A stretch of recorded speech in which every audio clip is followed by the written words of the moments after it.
A strong, scalable network is needed to test, isolate, contact trace, and conduct follow-up. Contact tracing pulls from an extensive list of skill sets, including, but not limited to, disease investigation specialists, public health nurses, community health workers, public health social workers, and epidemiologists. Therefore, it is critical that any plan allow for flexibility of staff roles that can be hired to take on contact tracing duties during this surge.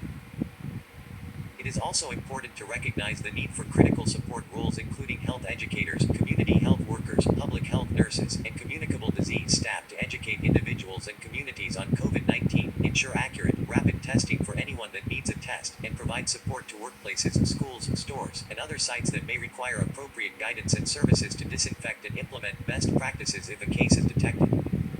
Volunteers. While a strong influx of public health workers must be hired to support this surge, volunteers may also be an important asset as we scale up testing and contact tracing capacity across the country. We note that many, but not all, regions are currently served by Medical Reserve Corps (MRC), which connect community members to health departments to help bolster preparedness and response activities. While the current size of MRC units is not sufficient to fill the great need for contact tracers, it is a mechanism that should be strengthened, resourced, and leveraged to facilitate volunteer support for public health activities. Unfortunately, funding for MRC units have been reduced over time. Health departments will require additional resources to successfully recruit, leverage, train, and manage volunteers to support contract tracing activities, as well as stand up new units in unserved communities. Training. As noted, public health departments have used contract tracers for decades to address HIV, STIs, and TB as well as other infectious disease outbreaks. Health departments understand the skills and abilities required for contact tracers to build trust with individuals, gather accurate information, and ensure the provision of testing, medical care, and other services.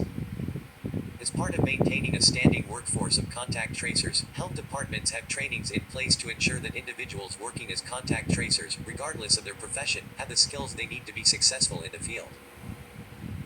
Local health departments and their staff are uniquely positioned to train and manage any newly added surge professional or volunteer workforce because they already do this work in their communities and are a trusted partner, allowing them to design and target the style of outreach to best reach their residents, including non-English speaking, communities distrustful of government, and other special populations. However, standing up the significant number of contact tracers required to address COVID-19 will require funding and support to expand health department training capacity. It will also require support from partner organizations at the local, regional, state, and national level to expand training capacity. Capacity. There are many estimates on the number of contact tracers needed to keep the virus at bay as we reopen communities. Given global experience with contact tracing, as well as staffing needs at local, state, tribal, and territorial health departments across the many disciplines needed for contact tracing, we estimate a surge capacity of at least 100,000 individuals will be needed. 1. This number is a baseline and will need to be revisited as we learn more about the virus and develop improved cases count estimates. Moreover, it is important to remember that this is a surge to address one aspect of the coronavirus response. However, it will not be enough to scale up lab capacity, point-of-care testing, acquisition of personal protective equipment, or to plug the existing holes in our governmental public health workforce and infrastructure that have left communities less safe over time, discussed below. Any estimate on how many individuals will be needed to surge contact tracing capacity will be affected by and must be scaled based on future case counts over time, e.g., 100 cases to trace in 1 day versus 10 cases to trace each day for 10 days, as well as the technology that can be leveraged to speed the process, e.g., an app that can more quickly access contact information for tracing purposes.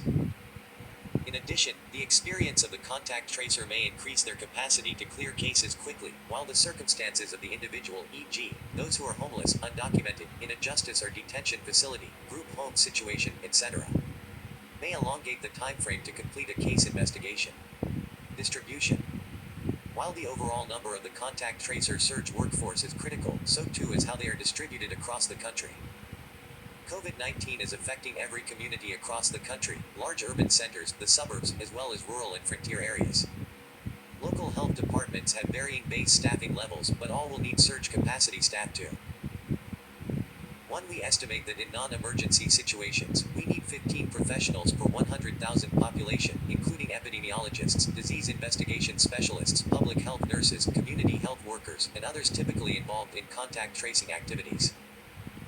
Given the magnitude of COVID-19, the need to quickly complete contact tracing, within hours versus days for other communicable diseases, and the demand for these services across all areas of the country at once, we estimate that twice as many professionals will be needed. 30 professionals per 100,000 population equates to a nationwide force of 98,460 workers. While the estimate is based on a strict per capita basis, it is critical that these individuals be distributed across health departments in a more equitable fashion, with a base plus per capita formula so that health departments that serve smaller populations still have access to the surge capacity they need to do this important work. Complete this work. Therefore, we strongly recommend a formula for distribution of the surge workforce that takes into account a baseline number of contact tracers as well as a per capita calculation to ensure that smaller communities are not inadvertently missed in this national effort to scale up contact tracing. Supports and services. Once a case is identified, contact tracers must reach out to those who may have been exposed to the confirmed case to have them self-quarantine for 14 days. Local health departments saw very early in the COVID-19 response that it is critical to have the services and supports in place that make it easier for individuals to follow public health department directives. For example, people who are homeless or who live with especially vulnerable family members may not be able to self-quarantine at home. Individuals responsible for child or elder care may not be able to stay quarantined without resources to fill those roles. Anyone who is being asked to stay home for 14 days will also need help accessing essentials like food and medications. Therefore, clear, comprehensive wrap-around policies and services must be enacted, including safe housing for quarantine or isolation, paid time off, childcare, behavioral health services to address stress on the individual and family, access to essentials such as food, medications, laundry, etc. Transportation and or access to routine medical care or emergency care materials, such as a reliable thermometer, masks and gloves, and internet access. Resource needs. Federal resources are needed to quickly ramp up surge capacity for contact tracing, including at least $3.7 billion in emergency supplemental funding to local, state, territorial, tribal, and federal public health agencies to support a force of at least 100,000 contact tracers. This includes $100 million to scale up and support the MRC program to help facilitate volunteer support for this critical function, an average award of about $100,000 per MRC unit, as well as $3.6 billion to support the surge of contact tracers, which is based on the average salary of a community health worker taken to scale and equates to $36,000 per tracer over the course of a year. It is important to note that this number is likely an underestimate, as there will also be needs for higher-level supervisors and skilled professionals to supervise the work, guide strategy, and undertake the most challenging cases. The federal funding must provide maximum flexibility to enable public health agencies to recruit and retain staff.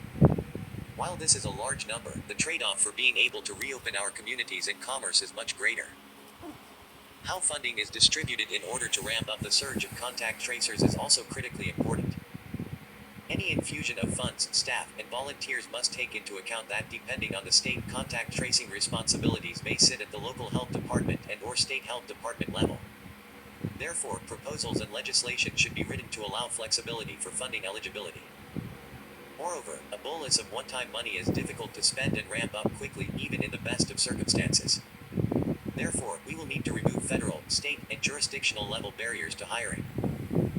It is also important that public tracking of funds is adopted to follow resources as they flow from the federal government down to the local level to help model effective practices for funding and hiring and ensure that all communities benefit from this investment. While these funds are critical for the current and necessary contact tracing surge, to truly protect communities we must do more to support the sustained operation of local health departments across the country who have been on the front lines of this response. We will not be successful if we continue to ignore the underlying deficits in health departments that have plagued the response since it began. Local health departments have lost nearly 25% of their workforce since 2008, equating to more than 50,000 jobs lost. This means fewer staff to pull from to respond to challenges like COVID-19, but also fewer employees in key roles for this response, like public information officers who are needed to effectively inform and educate. Stupid jets.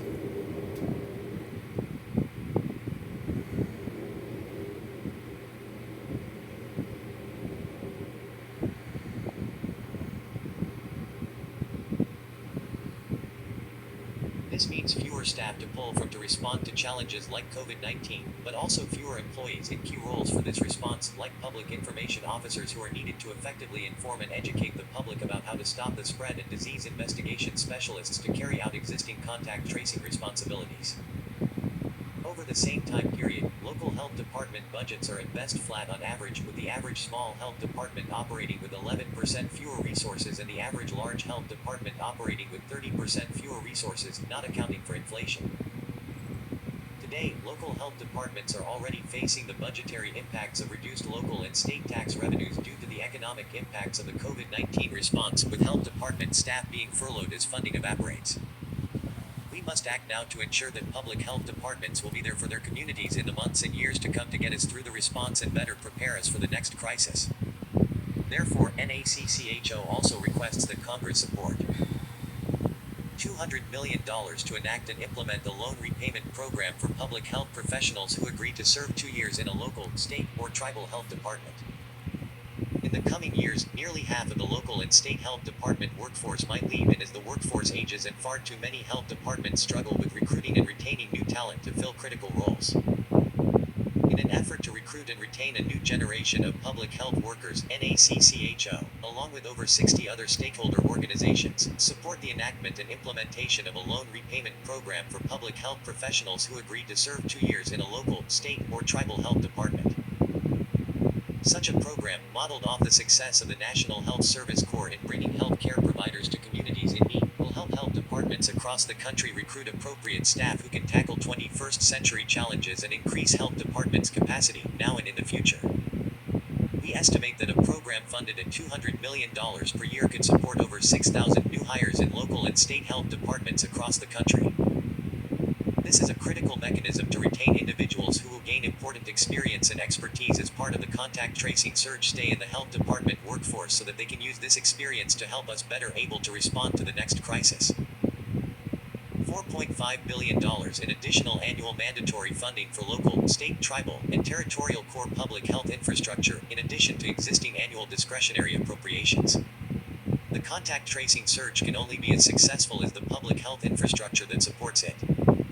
Unfortunately, our nation's public health system is uneven across the country, with far too many unable to financially support key activities and services.